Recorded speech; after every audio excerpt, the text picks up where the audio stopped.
You have never seen anything like this before. 9 gold, 9 in a Stanley Cup clincher. What are we talking about here? Las Vegas' domination. Look at the celebration. Look at Mark Stone's face. This is the essence of hockey. Let's go. That's a hockey face right there. Carve it out of Stone.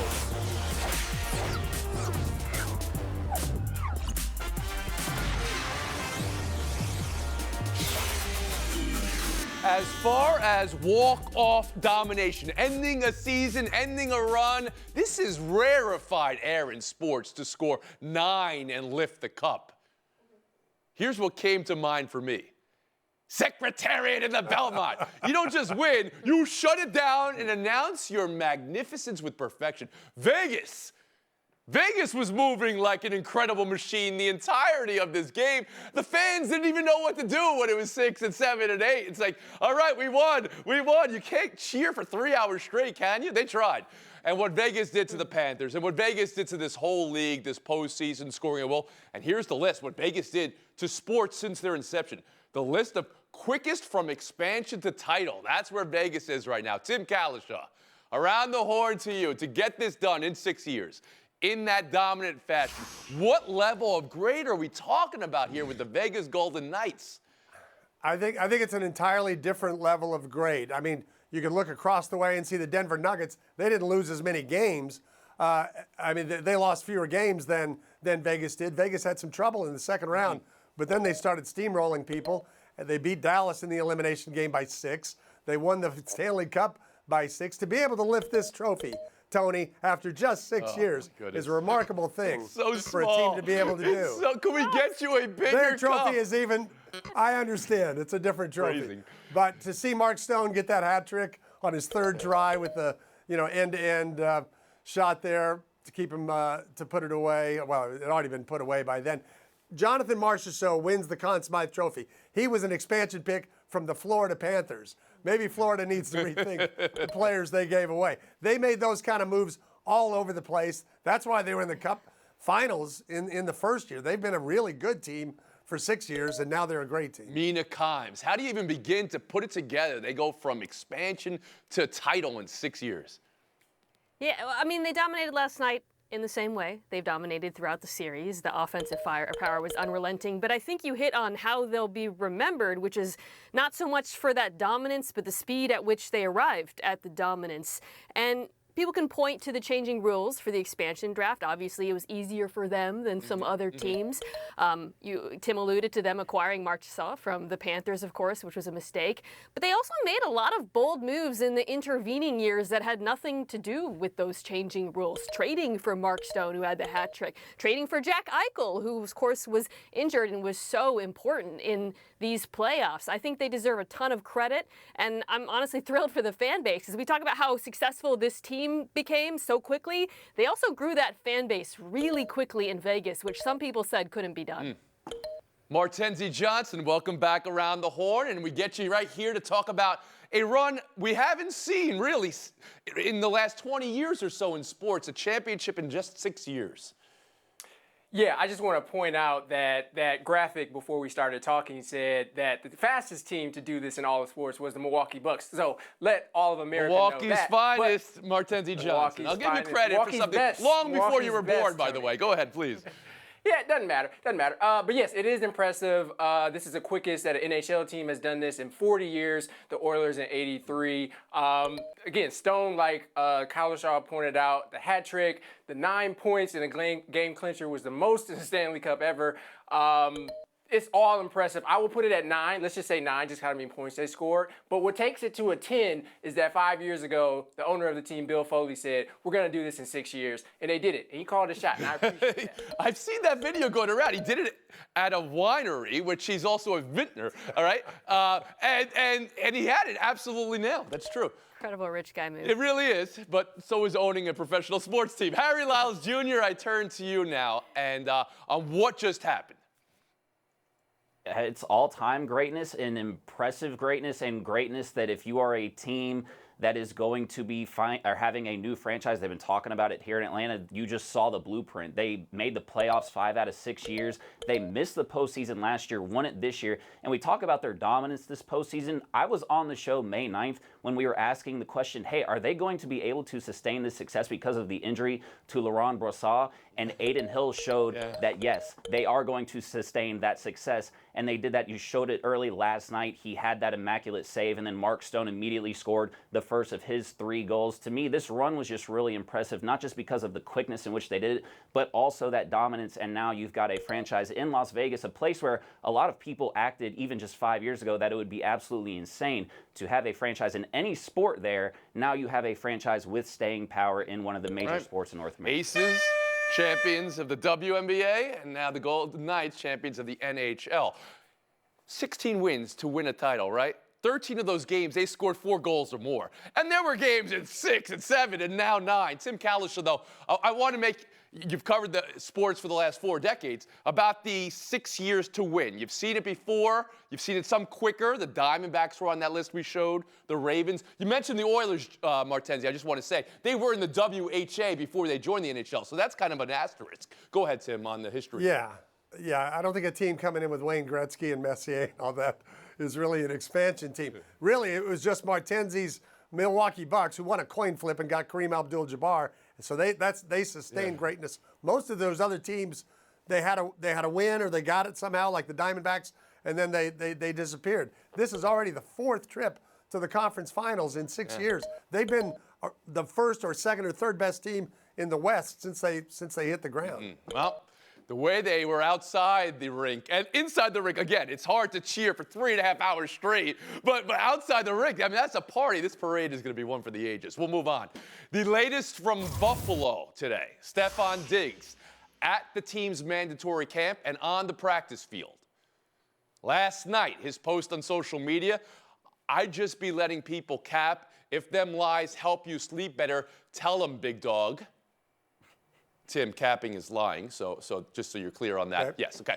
This is now 2 days of mystery and enigma, but how could you not feel it's something? And then also, Mina Kimes, as I turn to you here, Josh Allen's comments yesterday, he took some responsibility about the communication. And this video of the last moments of their season, it's unavoidable in discussion as well. So, Mina, today, with Diggs back at camp, your level of concern? It's pretty high, Tony. I mean, Diggs' absence, which is in some dispute, isn't what makes me concerned. What makes me concerned is the tone that their head coach, Sean McDermott, took talking about that absence. He sounded like he was talking about, I don't know, his son skipping curfew or something when he said he was deeply concerned. And that makes me worried, not just because this is a team, of course, with Super Bowl aspirations, but it is a team that really needs Stefon Diggs. I would argue outside of Josh Allen, he is the most important player on this team, largely because of the lack of depth behind him. It's why the Bills have been linked to DeAndre Hopkins. Gabe Davis, their number 2 wide receiver, is not a number 1. It has been inconsistent. As far as the logistics go, they can't trade him. They already paid him $22 million this year as part of the restructure. Trading would be a massive dead cap hit next year. So they have to make this work. What that entails, we do not know. We don't know a lot here, but your sense of it. Is this about the relationship between quarterback and wide receiver, or is it between receiver and coach? Well, Allen alluded to communication with regard to making sure Diggs is involved in the game. That suggests to me this might be about targets, which could have something to do with both the coach and the quarterback. Of course, but there's no targets in training camp. Tim Cowlishaw, I turn to you. Tony, I'd be capping if I said I wasn't concerned about the Buffalo How Bills does he do it? Really, Oh, man. When I look at Buffalo, heat that in there. thought we've been picking them to go to the Super Bowl for 3 years. Remember after game 1 last year, they beat the daylights out of the Super Bowl champs, the Rams, and we all thought Buffalo was on its way to a Super Bowl, and again, they didn't make it. They're finding ways to have this great team and not get it done. And now to have an unhappy Diggs for very uncertain reasons. Can't be his contract he just signed a year ago.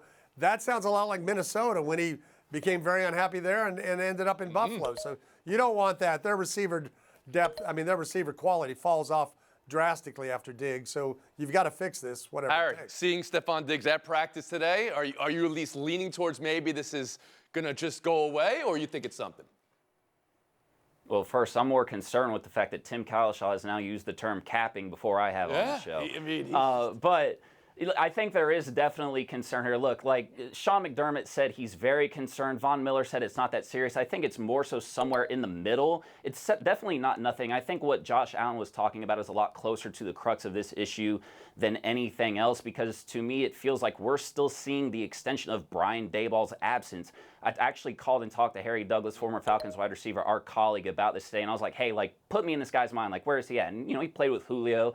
He played with Roddy White, so he kind of understands this. And he said it's not just about how they use him, it's about when they use him. And the last time that we saw him, he was very unhappy with how they did not use him at the end of that football game last postseason. So that is clearly still lingering. That's something that's going to have to be solved. And I think a lot of these answers come from Ken Dorsey as we go through this camp and into the season as well. And Martenzie Johnson. I mean, I would be concerned. Like, Josh Allen sounded shook, I tell you, shook at that table answering those questions as if like his dog died or something. And he made the point that Mina made. This man, Stephon Diggs, is completely integral to what they're doing. He's the most important piece outside of Josh Allen. And if they lose him, or if they lose him, I guess in theory, he doesn't want to play for them, but is forced to, the team's not going to win a Super Bowl, let alone a couple playoff games. So, with Josh Allen, I think he is really serious about this, because Josh Allen, there are two eras for him. Before Stephon Diggs and after Stephon Diggs. And before Stephon Diggs, ew. After Right, his Stephon completion Diggs, percentage hey, went up you 10 know, points. I mean, it's pretty clear. I just think you all agree. This is wide receivers have complained about targets time immemorial. All right, we hear about it sometimes, but we don't hear about it the way we did this week. So it's got to be more than that, right, Mina? Yeah, I think if it was about money, it would be a lot simpler, but it doesn't seem to be about money. And as Tim alluded to, because Diggs does have that history of ultimately kind of forcing his way out in Minnesota, that heightens the concern level. However, winning solves everything. They get on the field, he gets some targets. Last word, Harry Lyles. Look, he was 5th in targets last year. I know that seems like he should be happy about that, but again, it's more about these moments as well, and he feels like he is just as important to their winning as Josh Allen is. Coming up, buy or sell, some NBA trade scuttlebutt. You trading Zion for Scoot, Tim? Scoot.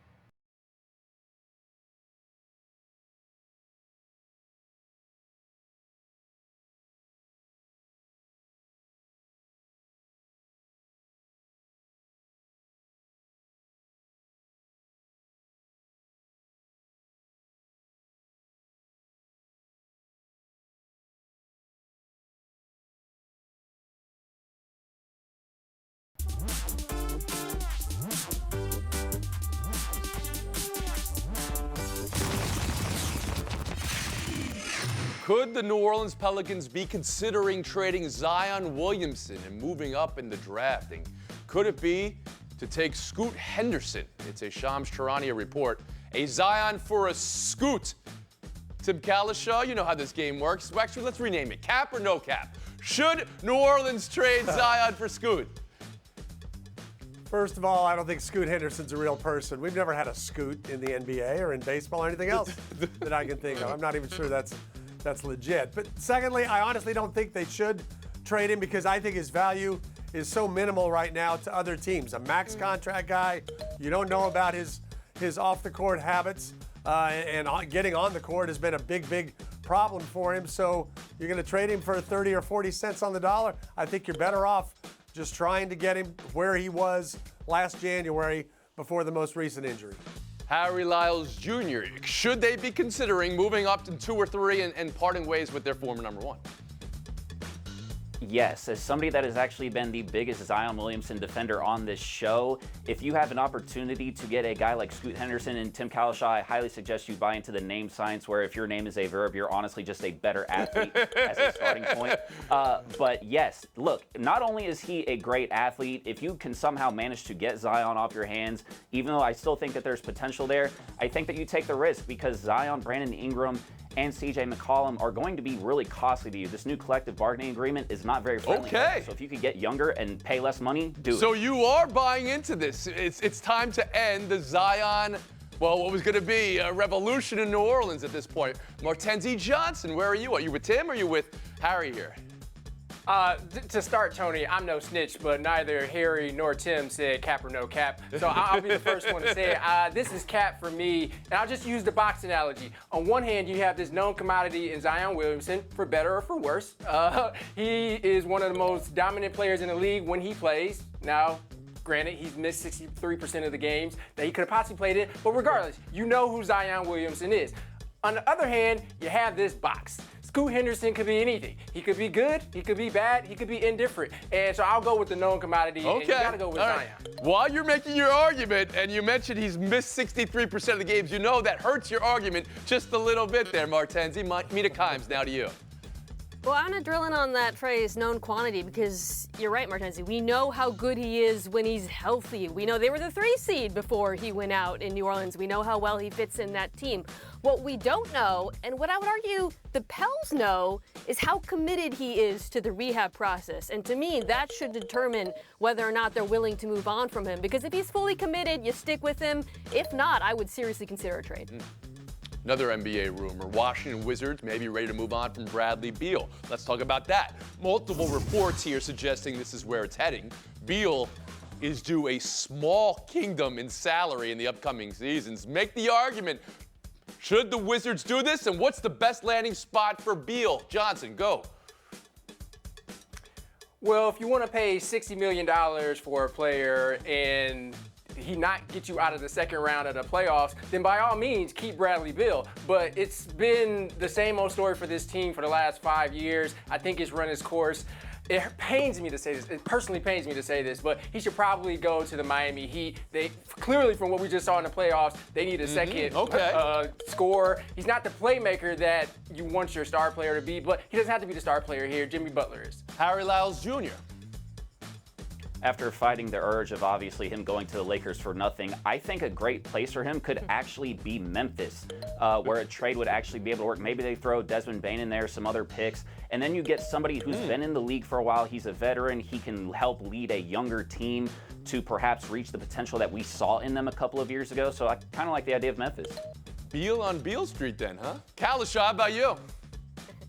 I think the Lakers for something actually would be a possibility, and I actually think there'll be a market for a guy, even though he's missed a lot of games himself the last 2 or 3 years, and he does have, as Martenzie said, an enormous contract. When you're a proven 20, 23 point a game scorer, everybody who got eliminated in the playoffs thinks we're that guy away, and somebody will make this deal. So, but you think Los Angeles could put together a deal that would be better than the 29 other teams in the NBA? I don't know if it'll be the best deal, but that'll be one of the deals. Mina Kimes. I mean, we can all wish cast destinations, but Bradley Beal has a no-trade clause, improbably, and that leads me to believe a likely destination will be Philadelphia, where he can play with his buddy Joel Embiid, especially if James Harden is on the way out. There's space in that backcourt. It makes a ton of sense. Okay. Tight score. Quick horn, too, there. And look at this. Came right up. No cap. Tim Kalishaw and Harry Lyles in showdown. Next.